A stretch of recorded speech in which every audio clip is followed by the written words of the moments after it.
Nunca um ex-presidente dos Estados Unidos concorreu com o próprio vice a uma nova disputa pela Casa Branca.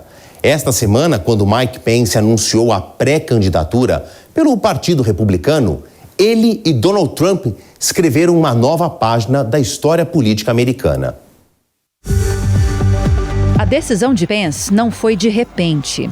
Há meses ele ensaiava o anúncio que veio esta semana depois que sentiu um certo apoio da ala republicana que busca uma alternativa à pré-candidatura de Trump. Embora o ex-vice-presidente tente se descolar do antigo chefe, ele repetiu a cartilha do magnata. Foi à capital do estado de Iowa fazer o discurso de lançamento da corrida eleitoral. Trump usou essa tática na campanha que o elegeu em 2016, no mês de novembro. Dar atenção ao colégio onde começam as disputas internas dos partidos. Mesmo representando apenas 6 dos 270 delegados necessários para eleger o presidente dos Estados Unidos, Iowa ainda preserva uma tradição de assembleias entre os correligionários. Trata-se da campanha eleitoral na essência. Reuniões presenciais, comitês. Ali, a vitória de um determinado candidato depende do esforço pessoal dos apoiadores. Iowa é um termômetro de popularidade. Os tais 6 delegados, no final da contagem de votos dos estados, é apenas um detalhe. Pence usou a eloquência de quem já foi apresentador de programas de rádio e TV para convencer que ele é uma alternativa ao ex-presidente, que ainda figura como favorito à vaga do partido. Falando pela primeira vez na condição de pré-candidato, Pence se esforçou para dissociar a figura dele à de Trump, apesar de terem sido aliados ferrenhos durante 4 anos em Washington. O pronunciamento citou, claro, a invasão ao Capitólio em 6 de janeiro de 2021. Do lado de fora do Congresso, Trump falava a uma multidão que se sentiu motivada a tentar interromper o processo que estava afirmando a vitória de Joe Biden nas urnas. Do lado de dentro do Capitólio, Pence comandava a sessão do Senado que diplomava o rival democrata. O ex-vice americano classificou o episódio de trágico e garantiu que não tinha o direito de anular a eleição, como pressionava o então presidente. Por fim, declarou: quem se coloca acima da Constituição jamais deveria ser chefe de Estado. On that fateful day, como já disse muitas vezes, naquele dia fatídico, as palavras do presidente Trump foram imprudentes e colocaram em perigo minha família e todos no Capitólio naquele dia. Mas o povo americano merece saber que naquele dia o presidente Trump também exigiu que eu escolhesse entre ele e a Constituição. Agora os eleitores serão confrontados com a mesma escolha. Escolhi a Constituição e sempre o farei. and I always will.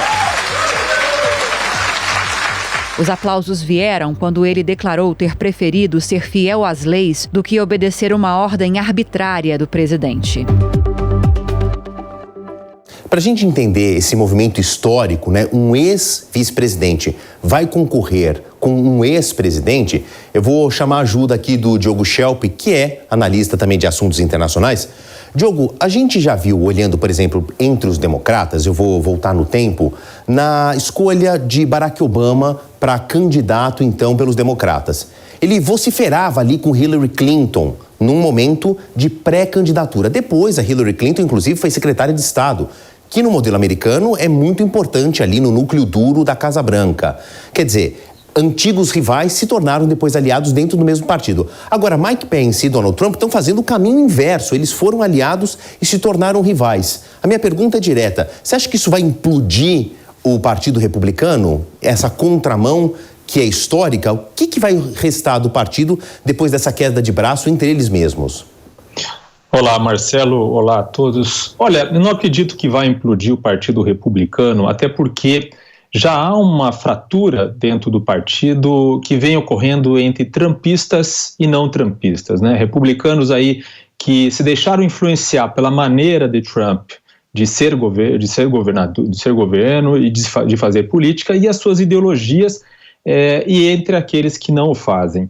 O Mike Pence, na verdade, é trumpista. Se você analisar as ideias dele, as pautas que ele vem defendendo, são pautas muito semelhantes às que foram defendidas ao longo do governo Trump, do qual ele era vice-presidente.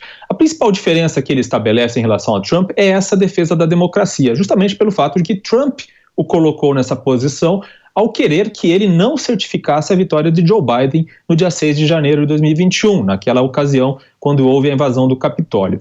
Então, ao ser colocado nessa posição de ter que escolher pela Constituição, pela democracia, Mike Pence se tornou um trumpista mais democrático, digamos assim. Então, ele vai entrar nessa disputa pré-eleitoral exatamente dessa forma. Existem três grupos aí de lideranças republicanas atualmente. Existem aqueles que tentam ser mais trumpistas que o próprio Trump, aí a gente pode colocar o próprio governador da Flórida, DeSantis.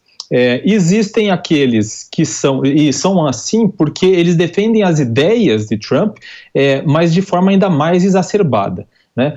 E existem aqueles que, como o Mike Pence, tentam se diferenciar de Trump, não nas ideias e não na agenda especificamente, mas principalmente por essa questão de aceitar ou não o resultado de 2020. É o caso, por exemplo, do governador de New Jersey, Chris Christie.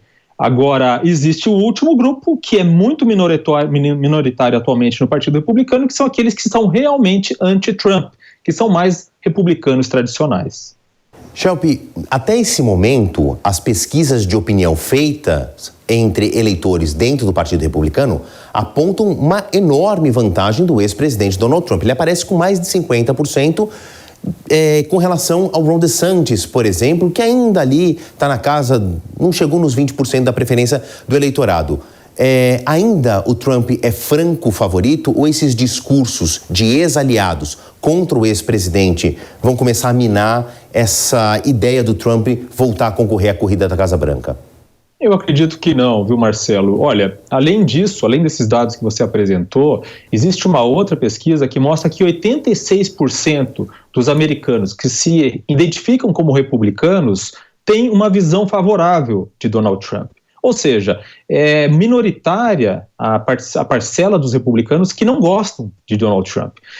O que Mike Pence e outros aí pré-candidatos à presidência republicanos devem estar calculando?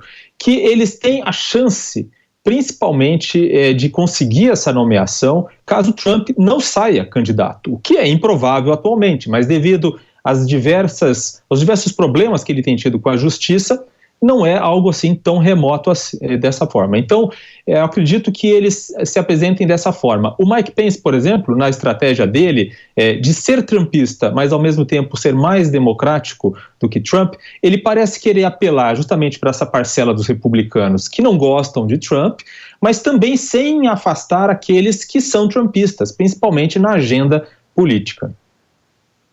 Obrigado pela participação, Diogo Schelp. A gente ainda vai falar muito com o Diogo. Falta 1 ano e meio para a eleição nos Estados Unidos, no final de 2024. Ainda tem muita água para passar debaixo da ponte. Obrigado, Schelp. Bom final de semana. Até uma próxima oportunidade. Um abraço, até mais. Até mais.